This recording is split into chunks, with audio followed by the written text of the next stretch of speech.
Okay, thanks for watching my last video. Thanks for the comments. I got some good, some were negative.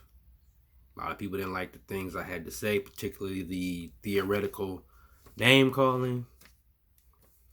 So I want to follow up with Timepiece Gentlemen. I was going to do a video. Then he came out with the apology. So I decided to wait. I was supposed to do it yesterday, but I got a lot of personal stuff going on, so I didn't get to it. Let's recap first, okay? Let's recap the whole thing and see where we are. First, I got notes. First, Timepiece Gentlemen has a YouTube channel. It's successful. It's kind of a behind the scenes, everyday look at grade dealer watch sellers. Okay, it's in Dallas. We gotta see what this guy's doing, the day to day, the phone calls, his trips, his out and abouts, his flash and dash. A lot of people didn't like that. I didn't mind it. It was okay. It was cool. I was just kind of thinking to myself, these dudes making that kind of money? I mean, then I was kind of thinking, well, are they getting these watches from the dealers out the back door? Then yeah, but I don't know.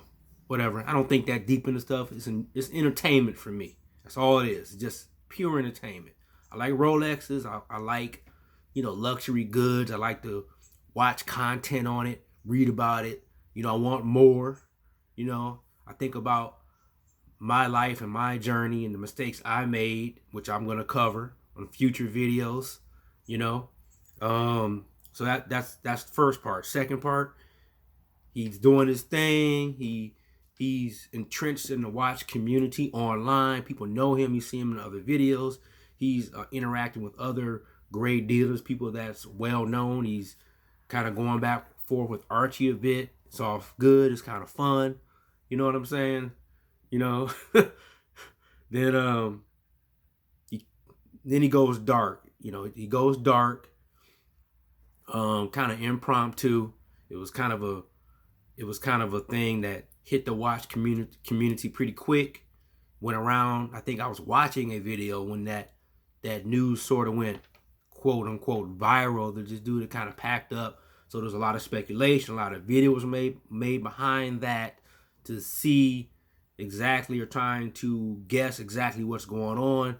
Many people guessed correctly. It was kind of a PR stunt. That's what he's sticking with. I'll get back to that.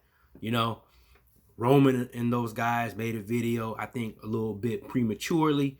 I think that if they say they're being honest about this thing, that their people are calling them, asking them, can they be trusted? Can they be trusted with consigned watches? I always thought and always stated that I think that Anthony kind of had this all set up and got in touch with everybody. And if anybody he had a consignment deal with that he didn't get in touch with, that's because of his crappy his Excel inventory system. You can see that on camera. Bro didn't know what was up and what was down. He's probably selling watches and he's probably selling folks watches and not even invoicing people. He probably gave away a lot of watches. You know what I'm saying? People probably paid him out of good faith, I'm working too, all kind of emails. But so what we got here? Then we got his countdown video. He made a countdown video that went nowhere. That just kind of went to, I forgot what it said. You know what I'm saying? I forgot what it said. I think to stay tuned for something else. Then he got into the charity thing, the interview with the charity thing. I know what I said in my prior video, but the charity thing was kind of weird. Like, oh, you out doing charity now, bro? That's what you was doing? But, so they out there doing, I already saw the video one time because he took it down. I wanted to watch it again, take some notes. But he's out there doing charity, and I kind of went past some things and all that. It sounded good, but it was just kind of weird. The company I work for, we do charity. It's like a whole charity thing. So you get t-shirts and you go out and do it. You know what I'm saying? But I remember one clip, and correct me if I'm wrong, but I remember it was like one clip, and somebody was painting something, and it seemed like they were just kind of painting the same thing, like Your hands all clean. They gotta just paint the same things, the same spot. Like, bro, that ain't how you paint. I used to paint. It reminds me like when I used to kind of still a project manager on a job site. It was a stadium. It was a football stadium. I was one of the project managers. It was like 20 of us, a big job. So this was years ago, football stadium. So it's hundreds of workers on this stadium, all union guys. And I remember, and I wasn't a field superintendent. I was a project manager. I worked inside the trailers. I would go out every so often, kind of walk around, see what's what. So what I managed was outside. It wasn't in the building, but I would take shortcuts through the building to get to where I needed to go. I remember, like, for a few days straight, I remember there was this one guy. He was a carpenter. He was playing with this door, like the doorknob, every day. He did this for like 3 days straight. 8 hours. So I would go check some stuff in the morning, afternoon, later in the day. Still fiddling with this same doorknob, like 8 hours. You know what I'm saying? So that's kind of the same thing. So basically, he was just BSing because nobody could keep track of all these people because there was too many people to keep track of. So he just playing around with the same door all day long. Probably better than putting up them steel studs. A lot easier work. He playing with his doorknob in a remote part of the building, like where the coaches and officers are. So nobody can read. I used to cut through all that. You playing with the doorknob all day long. But so he took the charity video down. They out there doing something. They all clean. They clean a little. They kind of clean. The charity work ain't easy. I done it. That ain't easy. They be working you too. I'm like, bro, I don't want to work this hard. I just came here, for the photo op. That's why I'm here. I'm here for the T-shirt. No, that ain't right. I ain't saying that. I did it because I wanted to. Because it was volunteer. You didn't have to do it. I did it. Okay, so where are we now? Oh, apology video. So, like I said, behind that, more videos come out. This is all good for YouTube, especially if you have a following. I don't really have much of a following. You know what I'm saying? Because my content is shaky. I don't know what I want to talk about. I want something, every day I wake up and I'm going to talk about this. But I heard it screws with the algorithm. So I'm trying to stick with this, but maybe veer off into something else a little bit and bring it back around.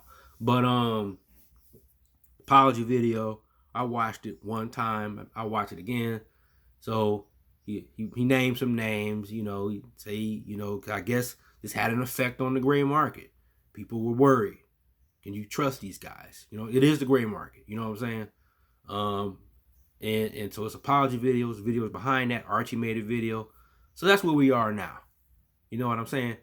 My take on the whole thing is I think that Timepiece Gentlemen, I think there's a few things. I think they weren't kind of getting along. Because if you look at some of the videos with, I can't think of the other guy's name, with the beard, is it Markle?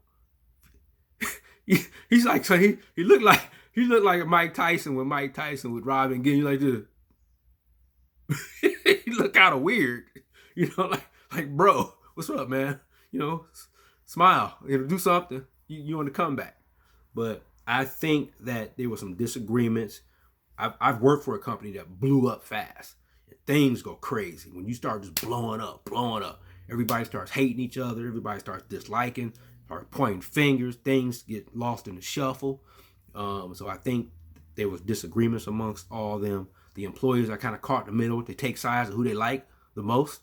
And I think they also went dark to figure out all their inventory. I think their inventory system was a mess. They probably didn't know what was coming, what was going, the money coming in and coming out. Like I say, that stuff ain't easy. It's hard. It's hard work keeping track of all that. And all them boxes and all them watches coming in and coming out. I'm like, where they get this stuff from? You know what I'm saying? So it got to be tough. So that's all I got for now. Save your hate. I didn't call anybody any names. All right. I'm just kind of giving an honest assessment of what I think about all this. All right. Thank you.